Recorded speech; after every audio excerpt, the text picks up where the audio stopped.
Mediocrity is always at its best.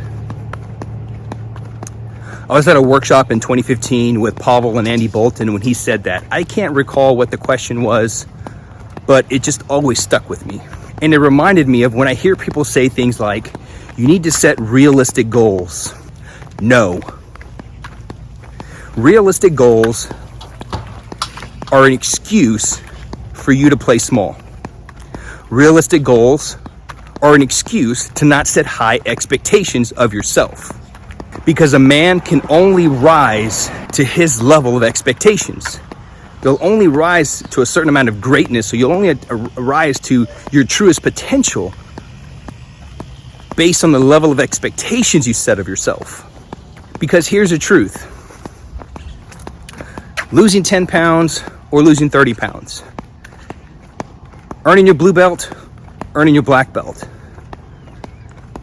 Going from 405 pounds to 595 in the deadlift requires no additional effort.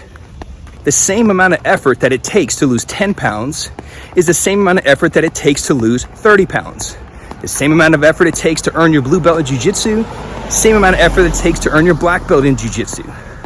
Same amount of effort that it takes to earn $1,000 a month is the same amount of effort that it takes to earn $10,000 a month. No additional effort is required. The difference is the consistency, you showing up and you putting in the same amount of effort long term. And most people want these quick fixes, like, oh, I attained my blue belt, I'm done. Oh, I've lost the 10 pounds, I'm done. Or they're disappointed with their results. You see, it took me 10 years to attain my Jiu-Jitsu black belt. But I didn't do anything extraordinary to attain that. I just held on. I didn't give up. And I think that's something that I have over a lot of people is I just don't give up. I just keep going.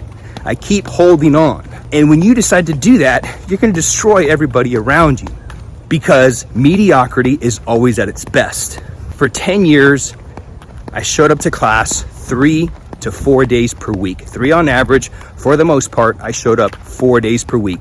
Monday, Tuesday, Thursday, Saturday. Those are my days. Those were my days for 10 years. I didn't do 2-a-day trainings. I didn't, train every single day. I'm not saying that there's anything wrong with that, but it's not required. When I would get ready for competitions, when I get ready for the US Open, for the Pans, 2 days a week, I'd go twice a day. I'd go in the morning. As soon as I finish running my business, I'd go in the morning on like a Tuesday, and then I go in the evening as normal. And then on Saturday, same thing. But for the most part, I maintained the same amount of effort. I just did it longer. And I held on longer. People that encourage you to set realistic goals do not have your best interest in mind. What's the adage?